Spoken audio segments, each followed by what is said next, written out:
Hey everybody, welcome to my YouTube channel. I'm Dr. Angel Storm. Thanks so much for joining. Today I'm answering your questions, and I'm answering specifically the question that asks, what are some examples of narcissistic tests to see if you would be a good supply?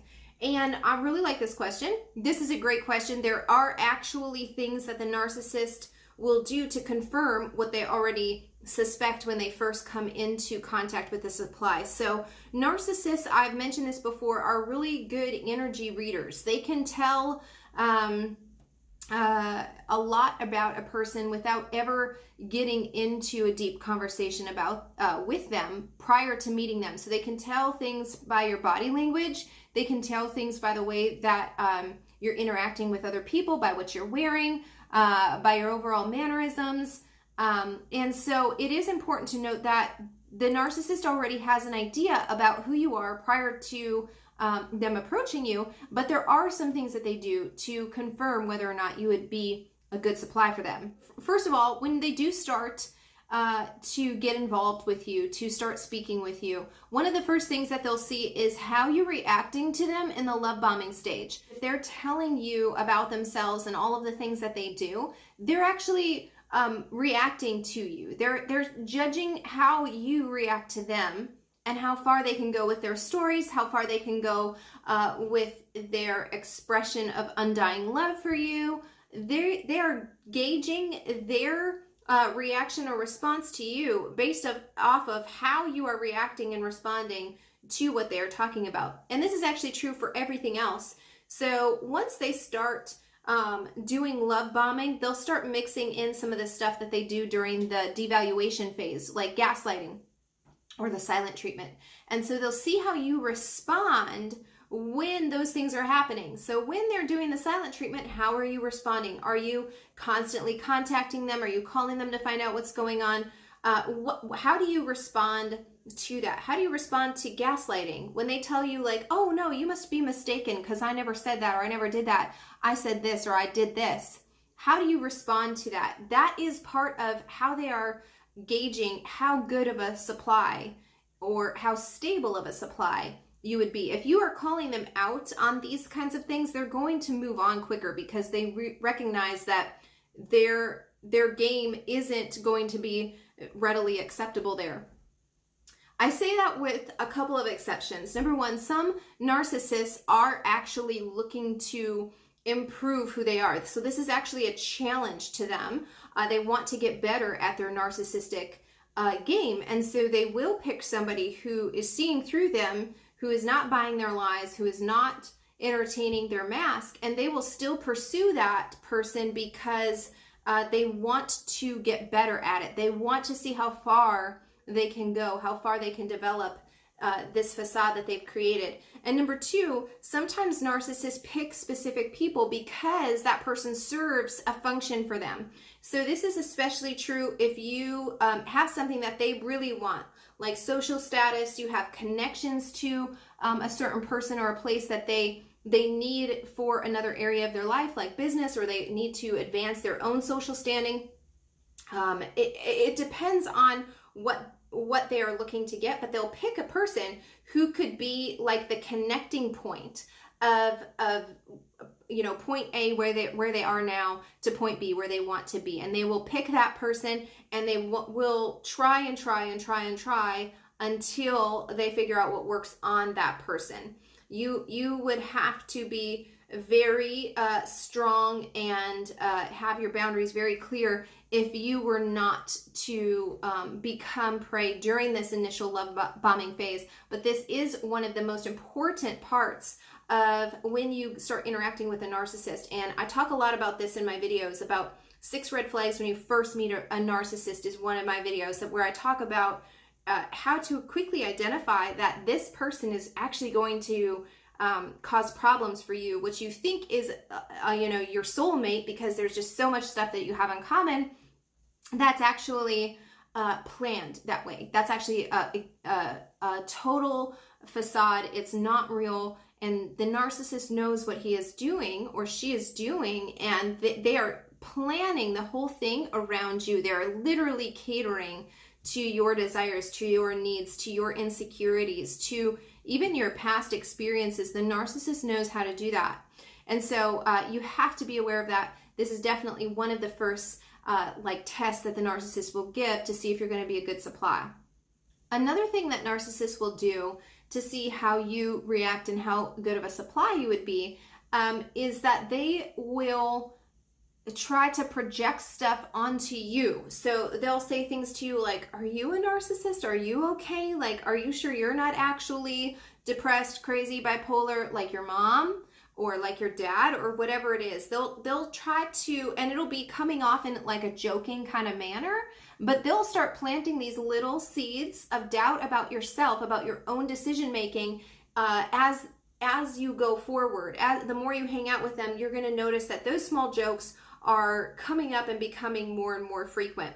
Another thing that they're going to do is to try to create a mirage. What I mean by that is that they are kind of suggesting that they are doing something. So they don't outright say that they are doing something, and especially something sneaky or something devious behind your back. But it could be something like, oh, I'm going with a bunch of my friends to so-and-so's house this weekend. They have a lake house and we're going to stay there. And they won't tell you a lot of the details about that issue. Or it could be something else like, oh, I was talking with my friend Sally or whatever, and this person said, you know, something provocative or whatever. They'll tell you things like that, and it'll make you question why they're doing those things. Why are they having those types of conversations or going on trips with other people?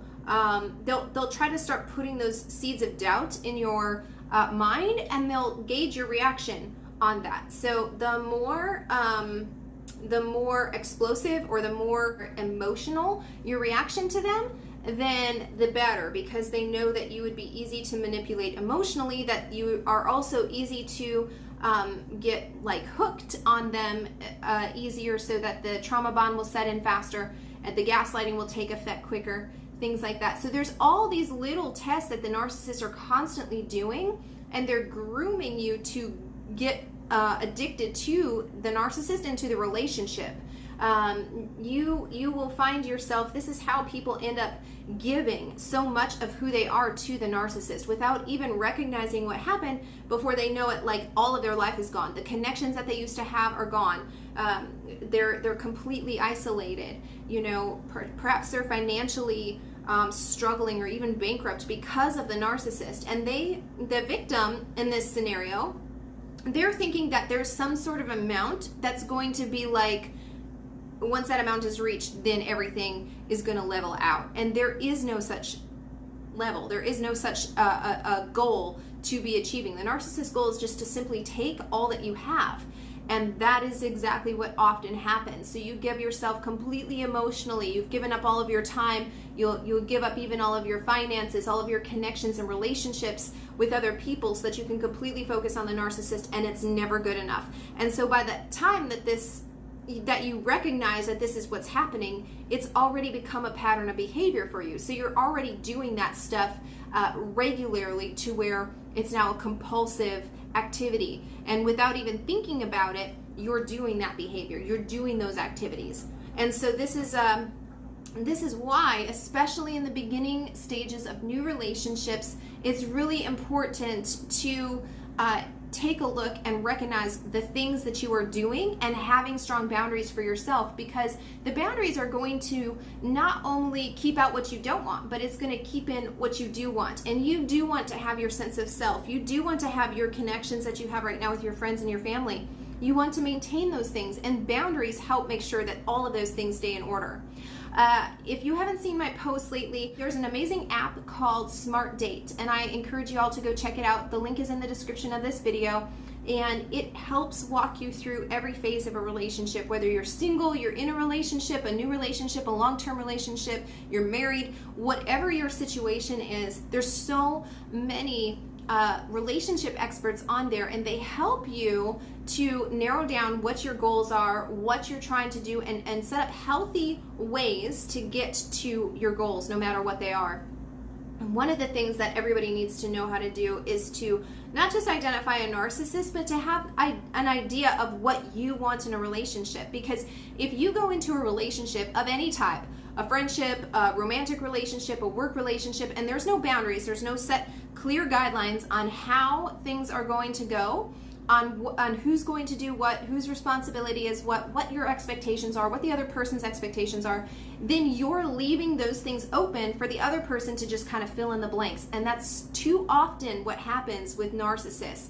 That's the reason why people who are in relationship with narcissists get there in the first place. They didn't have a clear vision, a clear goal or direction that they were going with the relationship or in life in general, and the narcissist kind of just wrote in their terms into that blank space, and the narcissist will do that.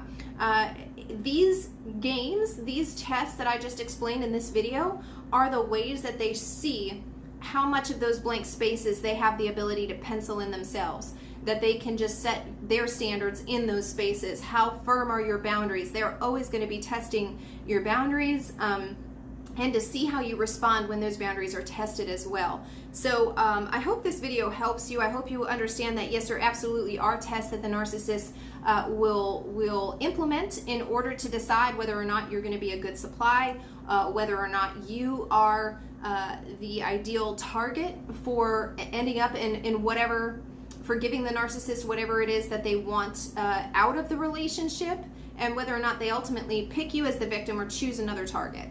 So you guys, if you haven't already, please be sure to subscribe to my channel below and turn on the little bell so that you're notified whenever I upload a video to this channel. And be sure to check out that app I was telling you about. It's called Smart Date, and I have my own section on that app where I talk to people about narcissistic abuse, how to spot narcissists, how to avoid the abuse altogether, and a little bit about recovery on there as well. So you guys can go check that out. The link is in the description of this video.